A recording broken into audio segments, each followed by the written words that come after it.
Hello friends, good evening. Hope आप सब अच्छे होंगे। आज स्टॉक मार्केट में एक मैं नया वीडियो ला रहा हूँ। आप देखेंगे कि ऑयल इंडिया एंड ओएनजीसी में दोनों में 5% एंड 3% का ग्रोथ हुआ है आज।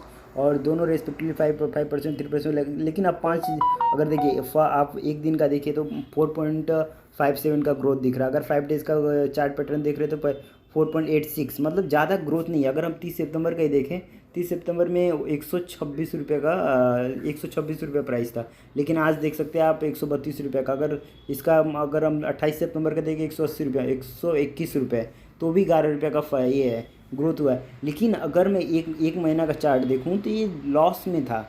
लेकिन देखिए आज ही ये ग्रोथ क्यों हुआ, क्योंकि ये ग्रोथ इसीलिए हुआ है कि गवर्नमेंट ने गैस प्राइसेस में 40% का हाइक किया है। उसकी वजह से oil India, ONGC, Bharat petroleum, Hindustan petroleum सभी में हाइक हुए हैं। तो आप ये देख सकते हैं कि मतलब अगर मैं ऑयल इंडिया का भी प्राइस आपको यहाँ पर शो करूँ तो आप देख पाएंगे कि ऑयल इंडिया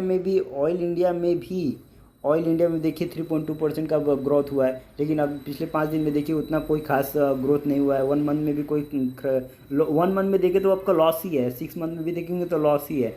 और 1 ईयर में भी देखेंगे तो लॉस ही है। और मैक्सिमम देखेंगे तो भी लॉस है। लेकिन अगर वन डे का देखेंगे तो 1 डे में देखिए कितना ग्रोथ हुआ है। मतलब अगर आज किसी ने पैसा इन्वेस्ट कर दिया होगा तो उसका उसका अच्छा खासा इनकम हो गया होगा। और ये मतलब जो इंट्राडे करते हैं उनके लिए अच्छा अच्छा जो मौका था for oil oil industry sector के लिए, क्योंकि अभी ऑयल गैस प्राइसेस हाइक हुए, उसके लिए ये भी हाइक हुआ है। तो अगर आप पैसा इन्वेस्ट करते हैं तो अगर ओ एन जी सी अच्छा अच्छा शेयर है। अगर आप लॉन्ग टर्म के लिए इन्वेस्ट कर देते हैं तो आपको अप टू डिविडेंड भी मिल सकता है उसमें, और आपका ग्रोथ भी मिलेगा। तो आप ओ एन जी सी में ग्रोथ का ये इन्वेस्ट कर सकते हैं। Thank you.